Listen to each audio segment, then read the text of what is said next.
Hello and welcome back to another episode of the Cinematic Trinity and our series where we're watching 30 films in 30 days. And here we are, the top 3. And we're here with There Will Be Blood, the Paul Thomas Anderson directed film starring Daniel Day-Lewis that follows Daniel Plainview, a humble oil man, as he tries to basically just find a new place to get oil. But it's all the politics and all the drama involved in between and what lengths he will go to get that sweet, sweet oil. Absolutely. Just want to quickly mention as well that we have missed number 4 on this list, which was In the Mood for Love. And that is purely because we could not find anywhere to be able to watch this film. We couldn't watch it on Prime, Sky Store to rent or buy. We tried to find a second-hand DVD that wasn't £1 million. We could only find one, which was £20. And we didn't want to spend that money, I'm afraid. So we haven't watched that one. But I can't form an opinion on it. But we can talk about this one because we have in fact watched it. Well, who knows? Maybe we'll be able to watch it before our big ranking at the end of this series. Yes. But yeah, certainly for the minute, there is no number 4 spot. So who knows? Maybe it is the secret gem. Maybe it is the best film of all time. But in the meantime, we are here for There Will Be Blood. This is mine and Kieran's rewatch, actually. We watched it quite a few years ago. Remember enjoying it at the time for reasons different to now, I would say. It's more like the absurd performances, like before just made us laugh. Like, oh, right, I see. because it's Daniel Day-Lewis led, but then also Paul Dano, isn't it? And poor little Paul Dano just gets beaten around in a load of films that he's in. Just can't catch a break. But yeah, I think on the whole, like even this rewatch, it's really, really good. It is. Really, this really was the film. first time that I've watched it, and I really, really enjoyed it. I thought that it was very, very good. And I think what you said to me the other day, or in the last one of our episodes when we were talking about Phantom Thread, you said that Daniel Day-Lewis is transformative. He transforms. And I have now only seen him in 2 things, but in those 2 things, he is completely different. He's a completely different person with different mannerisms, and it is almost like you can't see who it is underneath. It's like like he's just like it's real. So yeah, incredible performance from Daniel Day-Lewis in this. He is very, very good, very unsettling, and very like creepy and manipulative, and just an awful person.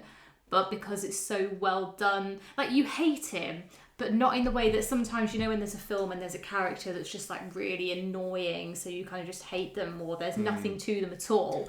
I didn't hate his character. I didn't hate him just for the sake of hating him. Like, is it because he's like a bit more charismatic, so you've kind of got that little bit more like of give with his character, even despite his misgivings. You kind of like, but he's doing this. I can still enjoy watching his character do the things he's doing, even though I don't agree with him. It's like Colin Farrell's the Penguin. It's like he's yes, bad. Like morally bad person, but you still want to see how his plan works out and whether he does succeed or not. But no, I think it's a Paul Thomas Anderson. It's we've seen a couple of his films now. We saw most recently One Battle After Another. He is one of the greats in terms of like director or writer. But it's a very, very solid story. Not an awful lot happens. There's no big action. There's like one set piece in the film, but it's all like just very character focused, very character driven. It is, but not in a boring way. It didn't at any point feel boring, and I think that's when there's a film like this that is very action and is a lot of talking. There has to be a really, really good script behind it, and like actual good character development. And I think that this did have that. I think it's just an interesting story that he's pulled together here. And it is like again for like the people who sort of sit on the sidelines and wonder where references come from. This is the film with the I've abandoned my child line and I drink your milkshake, which is a great... Both of those are just like absolutely classic. Like I could watch them 1,000,000 times and still find them funny just from like our first watch of them. It's, we were just cracking up. I'm pretty sure we rewinded it to like where Paul Dano does his like get out, but he like really I don't even know how he makes the noise. It's so throatal. It's just incredible. Turns into like a groan tube, doesn't he? He does. He's like, just like he's that. incredible. He's so like I forget. This is very early on for him as well. I was to say it's like before his bigger stuff, like obviously like the Batman, like it's way before he was like the Riddler, but like. Yeah, he's just like the two of them as well. The chemistry between them because they are stolen my line. That's what I was gonna say. You stole that from me. But they are like they are antagonists to one another. Like they want different things, and they do try and play off each other and like manipulate each other to get their own means. Yeah, they're both manipulating the situation, and it's just who's gonna win that. Who's gonna win, who's gonna out manipulate the other. Yeah. So it's a very interesting like loggerheads that they like come to, but because they're so like they say opposites attract, but the people who are very similar often clash, don't they? Because they want to be the ones in control and they want the power. So they're both fighting for that power and that status, like within the little town that they're in. Through different ways. So it's a very, very interesting. Look at that kind of time. And that time period, like oil prospecting and all that kind of stuff. One of my favourite things is actually there's an Easter egg in Red Dead Redemption where one of the areas in the game is called Plainview after Daniel Plainview in this film, and I'm pretty sure that is like an oil site. Like there's all the different drills and stuff, so very influential in terms of that space. Yeah. And it certainly is like one of the like you can see why Daniel Day-Lewis like won the Oscar for this. Like again, it is such a it is such a good like performance. Like again, it's one of like I would definitely agree it's one of the all-time greatest performances because he does just completely inhabit the character of like Daniel Plainview and just different emotions. Like you feel sorry for him at some points in the film, you kind of laugh along with him, or then you're kind of against him. It's all there, and like you say, he just loses himself in the role. I don't quite know what prep he had to do to play this role.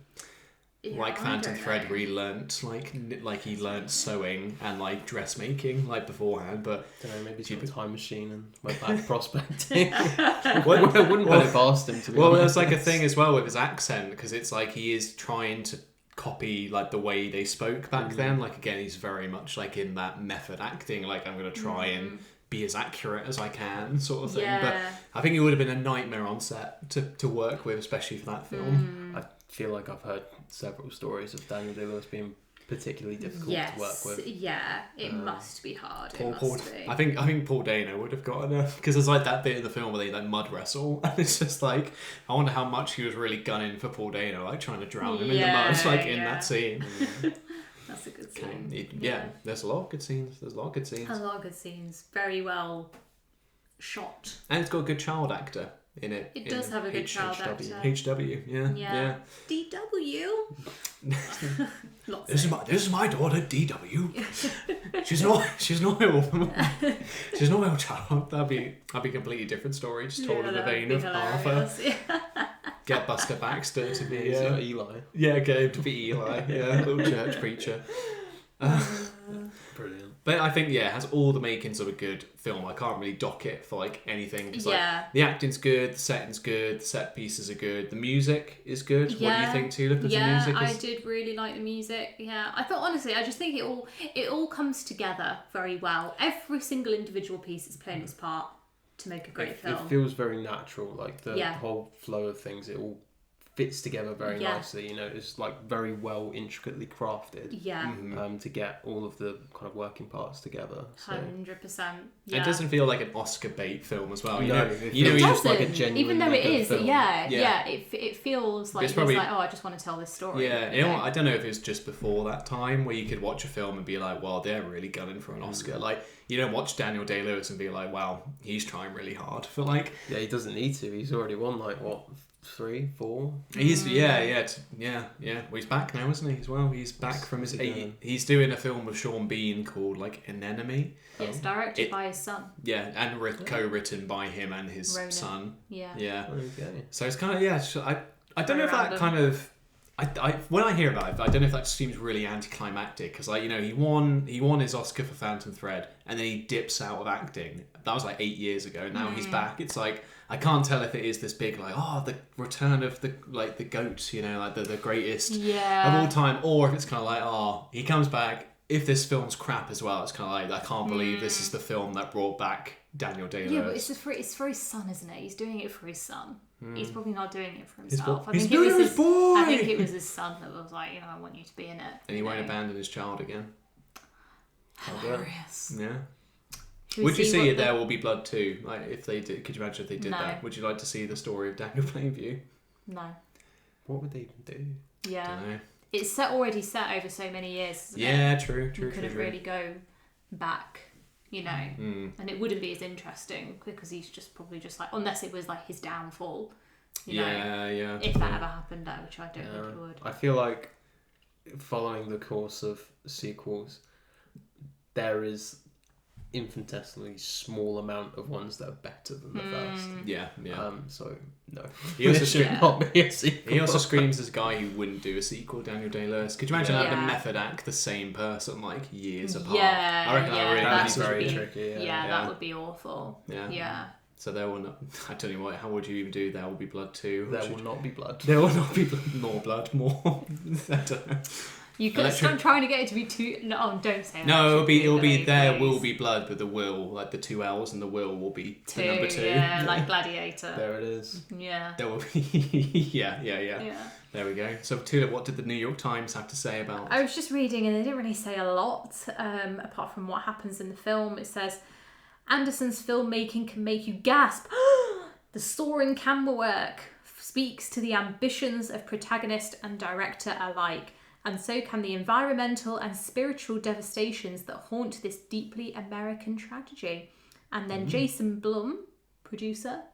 Oh, from Blumhouse, yeah. Yeah, I was going to say, is that from Blumhouse? The word iconic is overused, but I Drink Your Milkshake is iconic because in 4 strange, ill-fitting words, weirdly in the present tense, it really does sum up Daniel. I love this movie, even though I think on some level the movie hates me. I don't really know what that last sentence is him just trying to be like arty, isn't he? Like he really doesn't think that's just an arty sentence. That's irrelevant. Yeah, but him thinking that it's iconic is. Yeah, but it might be one of those things like where it's like he's a bad person. You don't really want to see him win, kind of thing, or do well. But like, obviously, as the film goes on, you kind of be like, oh no, sort of thing. Maybe that's no. Like the film hates me because this guy is getting what he wants. Yes. What a random person to pass a comment on the film, Jason Blum. Bring back Pamela Anderson. I know. Yeah. She's been lacking. She's been with the past few reviews. So moving on to the one of the important questions: what would we score this film? So Tulip is currently consulting her TikTok score. Yeah, I'm just trying to get to the. Well, while you're doing that, Kieran, what would you score this? Give it a solid 9 out of 10. Yeah. Is it again just the pure enjoyment? Purely, it's a fundamentally an incredibly well-made film. It's an incredibly good film. The performances are amazing. Everything about it is fundamentally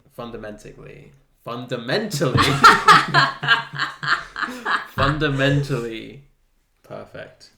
But it's not one of my favorite films. Would you rewatch it, sort of thing? Oh, 100%. Yeah. It's it's a classic that I think everyone should watch. Yeah, definitely. And I can appreciate it for what it is, but that doesn't mean it's one of my favorites. Yeah. And that for me is what I've designated a 10 is, so that's why I have to stick to. Yeah. I don't know. I gave it a 9 initially as soon as we watched it, but I don't know whether to bump it up to 10. I don't know if it's just that good. Well, I will hold fast though and stick with a 9. I think I don't know, maybe a third watch maybe will propel it too, because it's just so good. It is very good. I've given it an 8. I gave it an 8 on my TikTok, but I think that's because this is the first time I've seen it. I can see that if I keep watching it, it'll end up being like a 10 out of 10, one of my favourite films.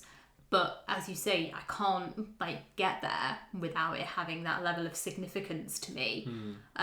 So that's why I gave it an 8. But it is very, very good. It is a very perfect film.